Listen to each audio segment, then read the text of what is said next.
And welcome to Counterpoint, a musician's tale. We are so happy to have on the show today a gentleman from the area who is a musician personified. JD Eicher. Play something for us. This song's called Be Well.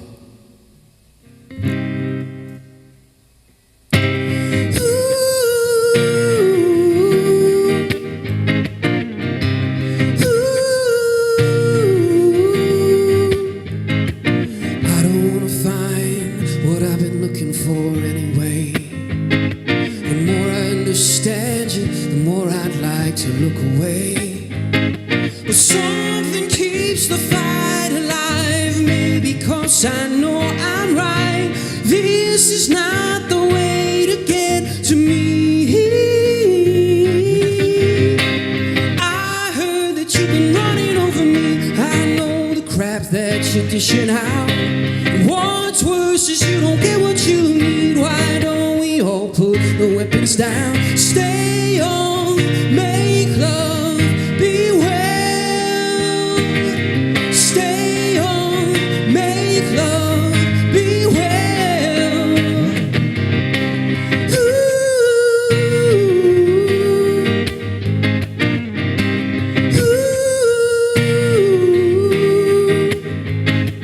Lately I'm afraid of what I've learned in history. 'Cause maybe we've been trained to wash, rinse, and then repeat. But something in the way you're trying to tear a hole through my insides makes me wanna mend the one I see. I heard that you've been running over me. I know the crap that you're dishing out. And what's worse is you don't get what you need. Why don't we all put the weapons down? Stay on, make love, be well. Stay on, make love, be well. Slow down, why don't we try to turn round? Slow down, why don't we try to turn round? Slow down, why don't we try to turn round? Throw it out. Slow down, why don't we try to turn round? I heard that you've been running over me. I know the crap that you're dishing out. And what's worse is you don't get what you need. Why don't we all put the weapons down? Stay on, make love, be well. Stay on, make love, be well. Stay on, make love, be well. Stay on, make love, be well.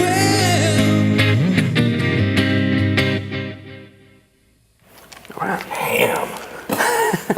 Damn. Thanks. Welcome to the show, Good man. to be here. Thanks for having me. JD. Folks, you don't realize this, but we're in the middle of Boardman Park in a nice little room here they set up for us, and this guy is just wailing. I mean, the chipmunks outside are smiling. So, JD, very, very nice having you on board. That song is called Be Well. It's from your album called The Middle Distance. My producer, Greg, will probably superimpose something about right here so they could see what your record looks like. But The Middle Distance, there is a line in that song that you just did. Maybe we've been trained to wash, rinse, and then repeat. Yeah. Wow. Are we trained? Are we trained? It seems like that, right? Yeah, I'm kind of saying, we always hear the line, history repeats itself, but I find that I have a lot of bad habits just in my own personal life, and I tend to kind of follow the same cycles, so that's kind of me trying to confess that and then deal with it, I think, Well, before we get into your background and you're from the area, you're an artist that wears his emotions on his sleeve, man. Yeah. You don't have to go too deep into your lyrics to find out what you're talking about. Yeah. You're a very truthful guy. Thanks. I'm trying. Thanks for saying that. For me, there's like kind of no point to it if I don't just say it all. You know what I mean? there's something about this job, and what drew me to it was that it's like something about being a songwriter. There's permission to truly say whatever, you know, and there's some kind of therapy in that. So I go for it, or I try to anyway.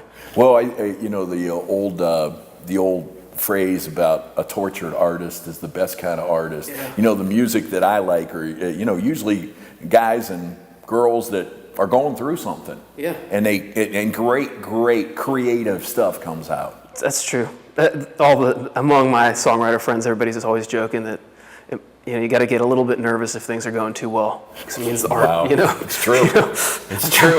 I've heard, you know, you hear stories about people, you know, getting in bad relationships because they know it's going to bring out some good songs. I don't know about that, but you know, that's true. There's truth to that. I saw a documentary with the Avett brothers, and as an artist, you know, here you go. You're putting your blood, sweat, and tears on a song. You're hoping someone is going to enjoy it, but we, as your average listener, don't realize the pain a lot of times that it takes to put that down on record. And they come up to you and say, JD, man, I really like that song. And you think to yourself, well, yeah, that's because I suffered for, you know, and we enjoy it because we can relate to it, though. And you guys do it, writers do it in 3.5, 4 minutes. And it's like, someone else out there. I'm not on an island by myself. Right.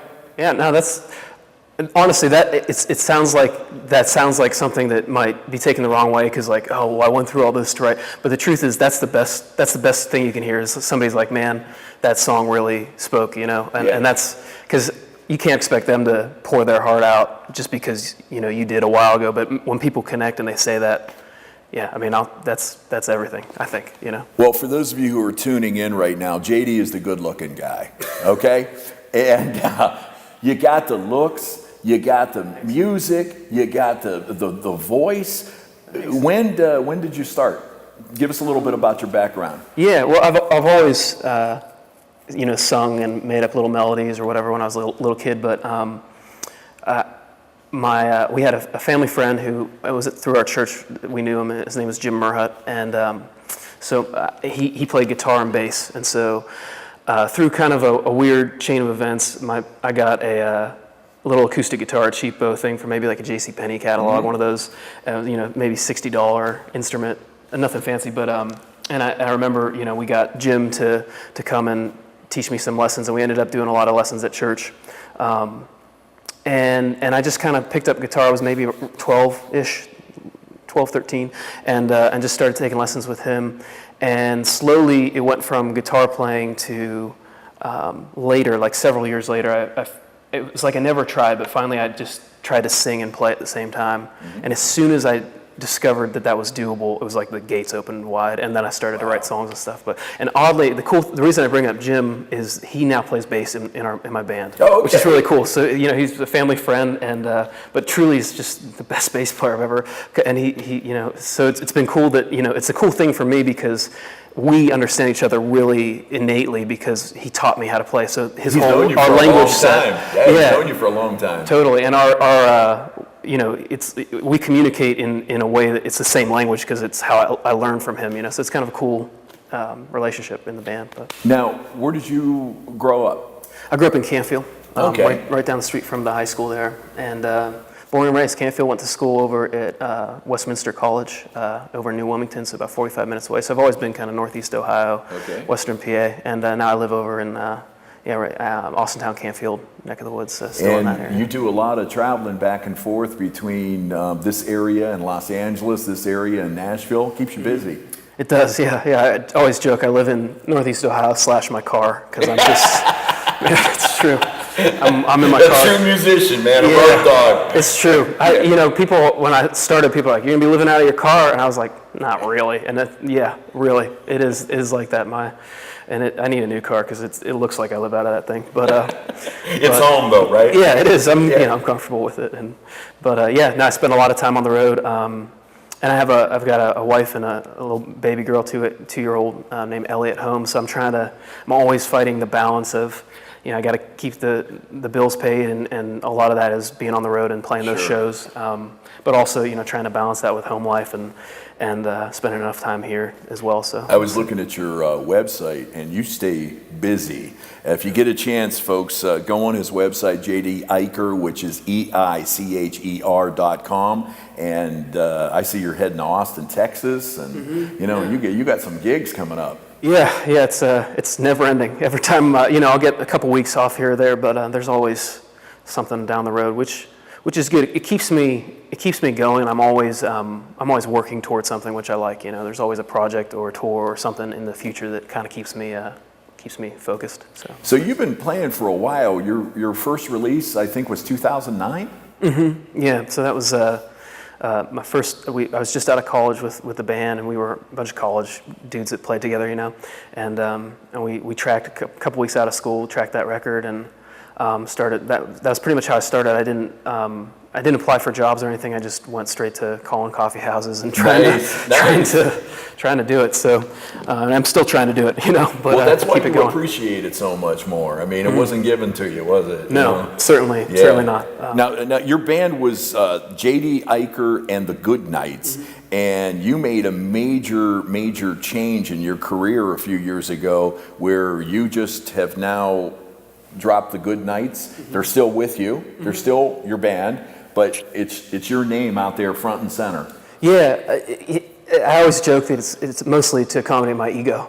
But the truth is actually it ended up it's kind of not a very romantic reason, but it was a lot of marketing and just kind of financial considerations. In order to do this full time, I have to play a lot of shows solo acoustic, just because of when you're not a famous band, the payouts aren't great. So a lot of times I'll go out solo and play a bunch of shows, and that'll help me pay my bills, and then I can bring the band out. And I can kind of use some of the excess to finance the extra hotel room or the extra meals and that kind of thing for the band. So, but what was happening was everything was branded as "and the Goodnights," and I would show up at these gigs and people would be like, "Where's your band?" And I was starting to become kind of a dicey thing. So it was actually the band who suggested. Thank God, it was Jim. He was like, "What if it was just JD Eicher and we can play with you whenever?" I was like, "Jim, thank you for bringing that up, not making me bring that up." But so we dropped the band name, and we do have a smaller group now. So we're a trio and we play full band. It used to be it was 4 and 5 piece in the past, but so we kind of got a little leaner, a little meaner, and I love it. I mean, and playing in a trio is really fun because everybody has a ton of space to work. So I can be a little bit more of a guitar player and nerd out on that a little bit more. And Jim has tons of room on bass. Our drummer Dylan can. It's kind of nice to have that space to work where you're not kind of competing. Like I would be sometimes competing with room with the keyboardist or a violinist, or, so it's nice to be. Well, I'm really impressed by musicians who can pull it off unplugged or even plugged in and by yourself. I remember when MTV first started Unplugged, and man, oh man, you were thinking to yourself, a couple of those groups, please plug in, please. But you're pretty raw, you're pretty naked out there, you're pretty exposed. Yeah. Everybody hears every flaw when you're sitting there in that coffee house or on that little stage opening for Dave Matthews or whatever. They hear your flaws. It's true. You got to be on. It's probably a good thing because it really forces your chops to you got to figure them out because you can't. I mean, it's an ironic thing, but the very first chances you get to be in front of people, you're your most vulnerable. Mm-hmm. You're you have the least things in front of you. Whereas the bigger acts who are developed, they've done this for years, can kind of have a bad day and no one will know, or it doesn't show as much. It seems backward, but it really have a bad day. No, yeah. Well, I mean, you certainly do, yeah. but so it kind of forces you early on to figure out and to get a game plan together quick because it's all out there, Well, there's a new video that you released back in August, and I saw it on YouTube, and it's called "Ain't My Scene." Yeah. And I watched that video and I'm thinking, is this 2018? It's really a flashback kind of video. You're in a swimming pool, you've got all kinds of, where'd you shoot that at? It was a crazy day. So there's a company called DS Creatives, and it's a guy, Dalton Snedden, who I went to Westminster as well. So I met him through that network. He's a super talented guy. He shoots music videos in Nashville for lots of people, Lee Brice and a bunch of these country artists and stuff. And so I reached out and I was like, hey man, how would you feel about shooting an independent music video? And I'm like, financially, I mean independent. And he's like, I'm totally down. We're college alumni. And so we actually went to his house in middle of Pennsylvania, Johnstown, PA, and he had this pool. And he's like, I've always wanted to shoot.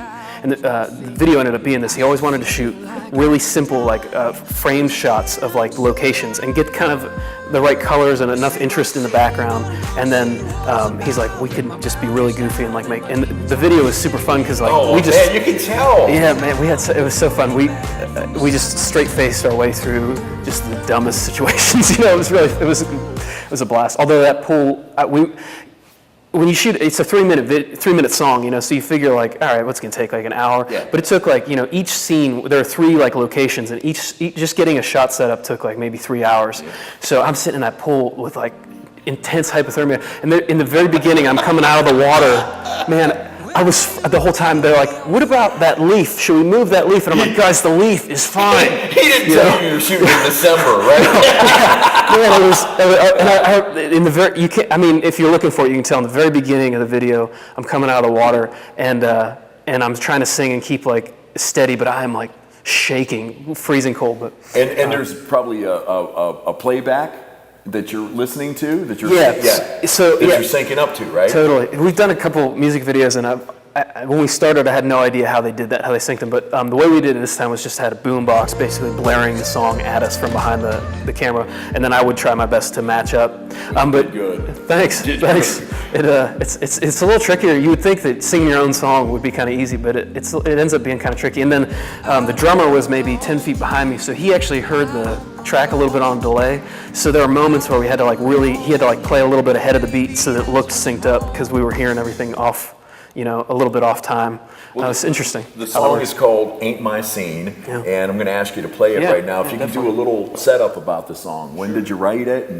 Yeah, so kind of after recording the record, The Middle Distance, which is one I did at home. The past couple albums I have done in my basement with just a little home studio setup. And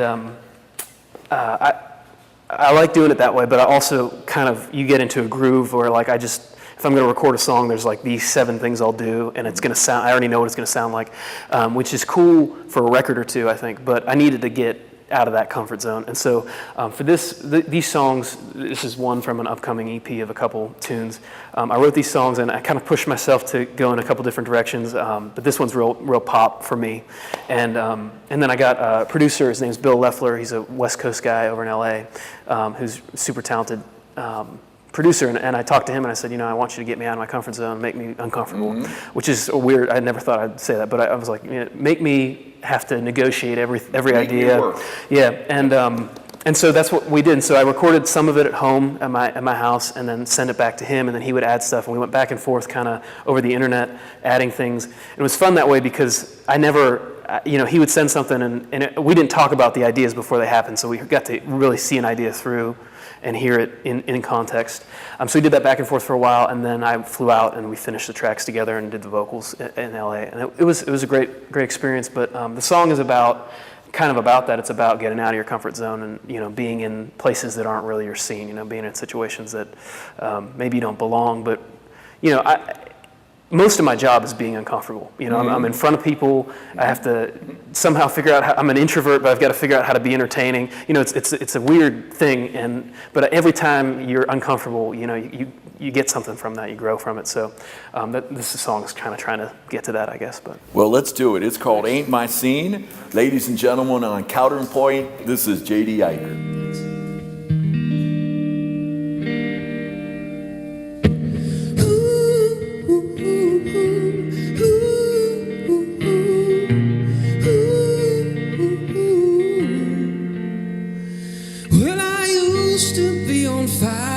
Times are changing, not rewinding. I can't say I saw a difference till it slipped out of my fingers. I should feel like I could die, but instead I'm so alive. This ain't my scene, but I'm gonna see what it's about. Let my boundaries down, my demons out. This ain't me, but I kinda feel new in town. If you ain't bad from beside myself, doom, doom, doom, doom.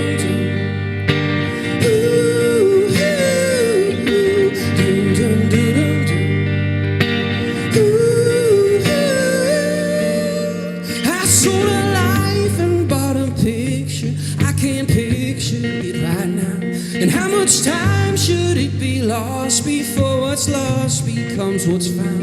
'Cause my eyes are open wide and there's nowhere left to hide. This ain't my scene, but I'm gonna see what it's about. Let my boundaries down and my demons out. This ain't me, but I kinda feel new in town. The view ain't bad from beside myself. Dun, dun, dun, dun, dun.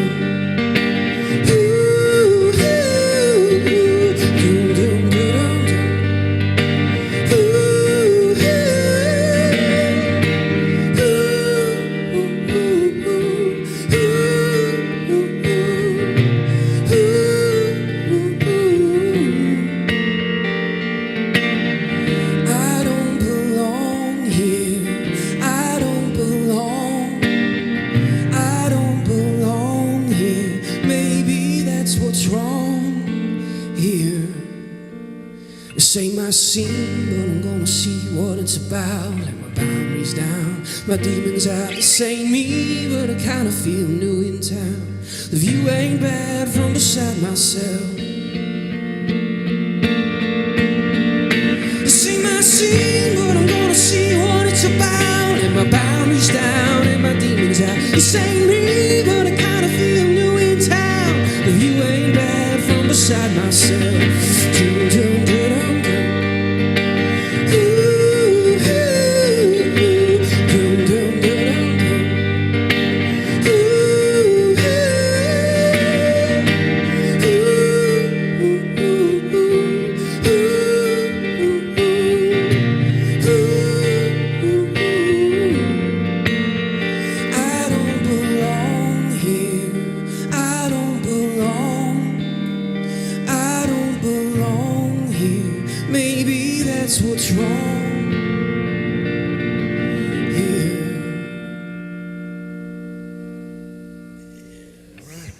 Ladies and gentlemen, that's JD Eicher, Ain't My Scene, a song he released in August, and make sure you check out that on YouTube. And also, is it available on your website?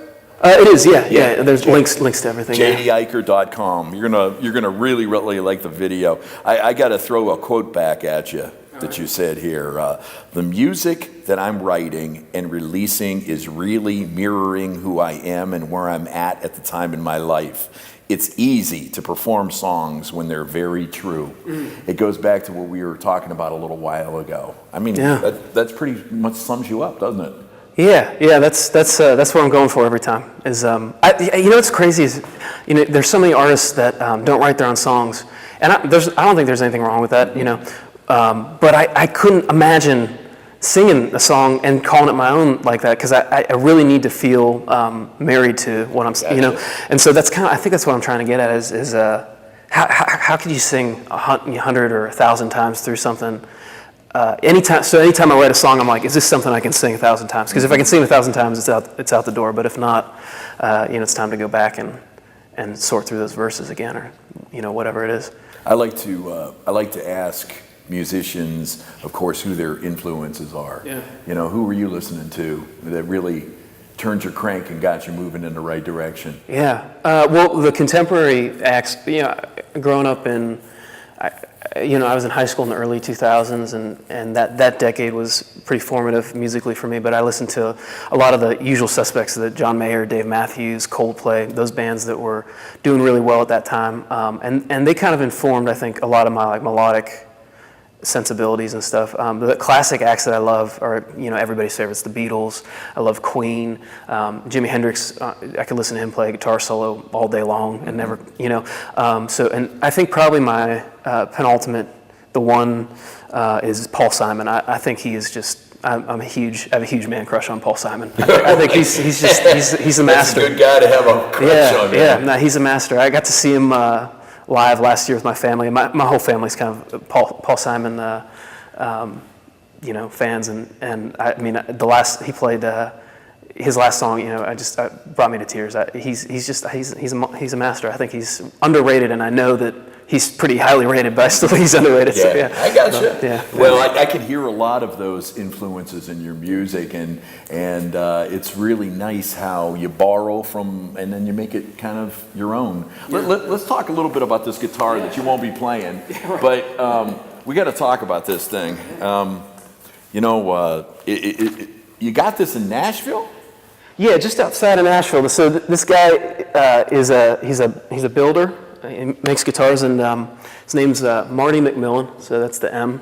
Not to be confused with Martin, which is also a great guitar company. Right. But man, it's beautiful. thanks. Yeah. So he a lot of my friends, I've got some musician buddies, Paul Fow and Steve Everett, who do what I do, and we tour together a lot. And they each have a Macmillan guitar, and so Steve in particular was selling me really hard on this guy. He's like, "You gotta go and check out what he has and stuff." And so I went to his guitar shop when it was time to, to get an acoustic, and he watched me play guitar, and we talked about what I like, and then we got on the phone later with a more in-depth conversation. But I talked about the things I want from a guitar. An acoustic, I want something that I can finger pick, but that I can also really dig into, and that has the wider fretboard so I can solo when I need to. Basically, we went through the whole rundown, and he built this to my specifications, So which is cool.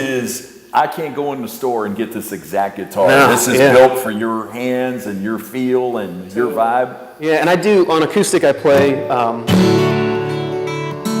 different kind of style than I would on an electric, And so there are certain nuances to... Why do guys like you make everything seem so easy? We're obsessed. We're obsessed. What is it called right there? So this is called advanced finger styles, like the technique you'd hear about, but it's just basically looking at a guitar kind of like a piano. So you've got a melody line. Like on a piano, you can play a melody and then a bass line, that kind of thing. So I've got kind of a repeating melody in the higher strings, and then the low strings are my bass line. But it kind of frees you up to have a little bit different rhythmic possibilities, I guess, which is cool. But so having him, kind of knowing what I'm looking for and stuff allows me to. You can't really pull off that playing with as much nuance on certain guitars. Certain guitars kind of lean toward different things. So that's the great thing about this is it's just really balanced. And Marty McMillan, he's a master, and he builds. I mean, you don't have to be a touring musician or anything like that to get one. He's just he's a kind of small builder getting going.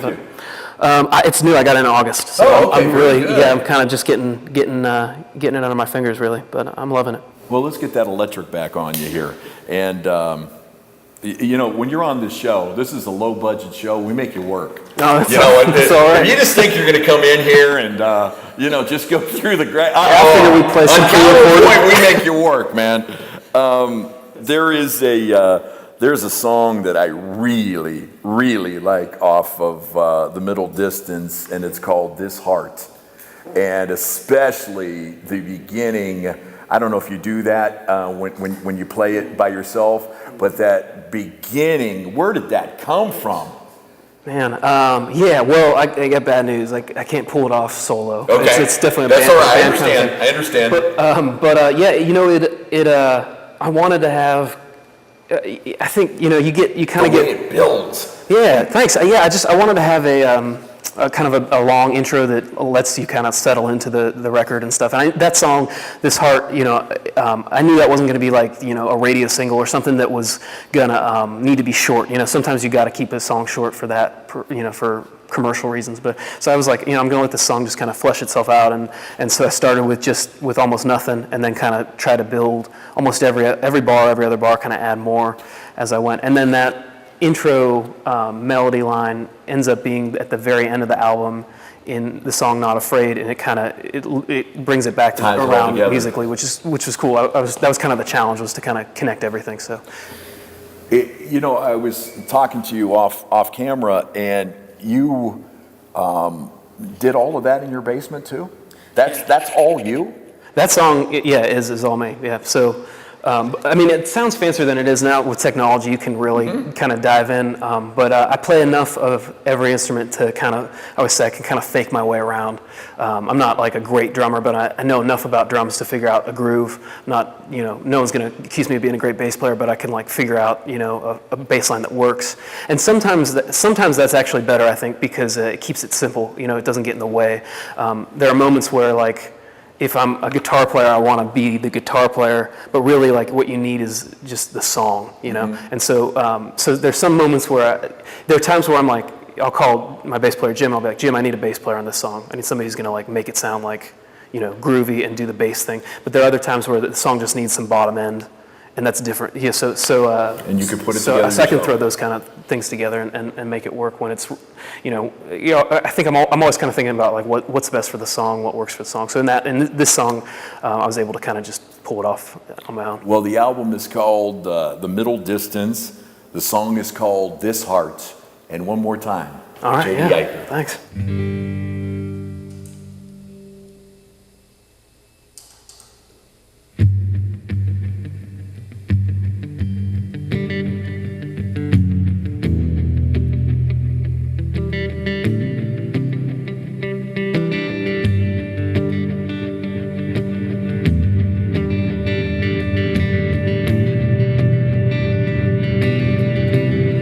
There's a song that's still unheard.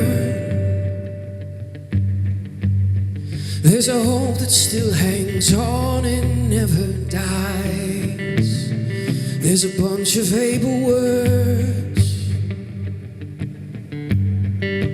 tied up in a bunch of tangled lies.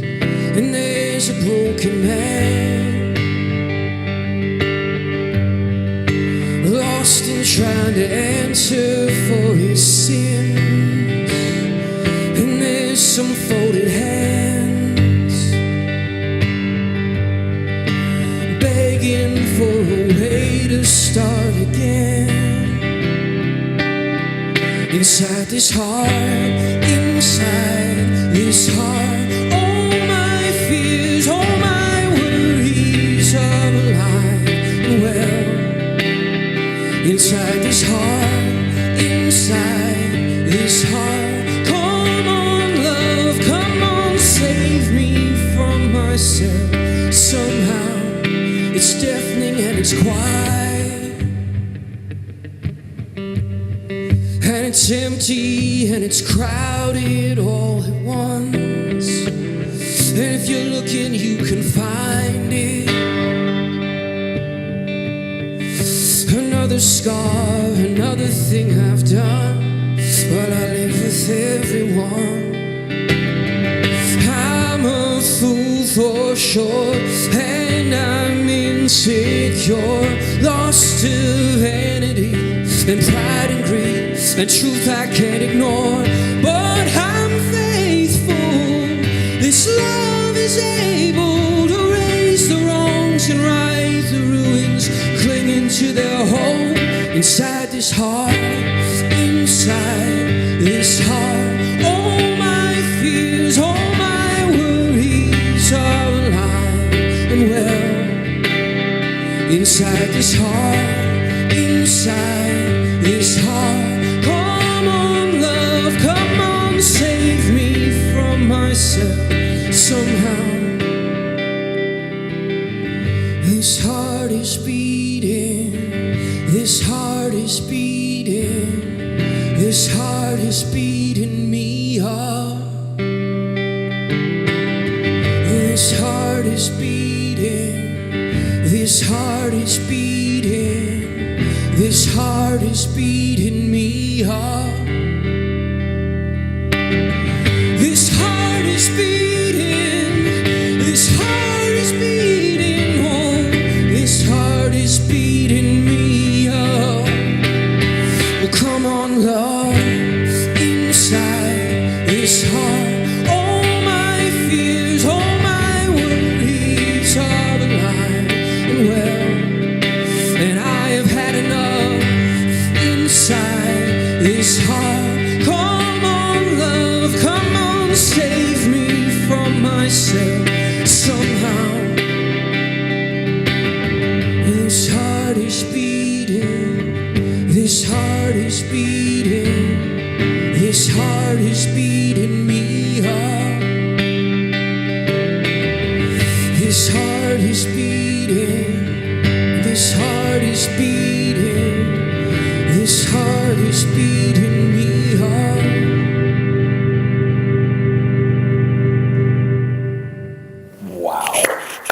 Thank you. I'm waiting for Bono and the Edge to walk in the room, man. Seriously, with a little bit of U2 influence. Oh yeah, I love that band. Yeah, definitely. Man, oh man, that is incredible. Thanks. That is incredible. His name is JD Eicher, E-I-C-H-E-R. Look him up at jdeicher.com and find out where he's playing. Support this gentleman. Here is the big question of the entire show. JD, what's your name? John Daniel. John Daniel. Yeah. Not to be confused with Jack. Yeah, I wish. Man, the street cred I would get if it were Jack Daniel. Woo! Mom and Dad, come on. But John, Whiskey guy too, so this really, it would have, but that's okay. John Daniel Eicher, very good, man. Well, I wish you nothing but tremendous success, and thank you so much for being on the Thanks show. so much for having me. Thanks for all these kind words, and appreciate Greg it. and Ben, thank you guys. Folks here at Boardman Park, thanks for letting us in here, and you've been watching Counterpoint all along that Armstrong network of stations, and we'll see you again real soon. Peace.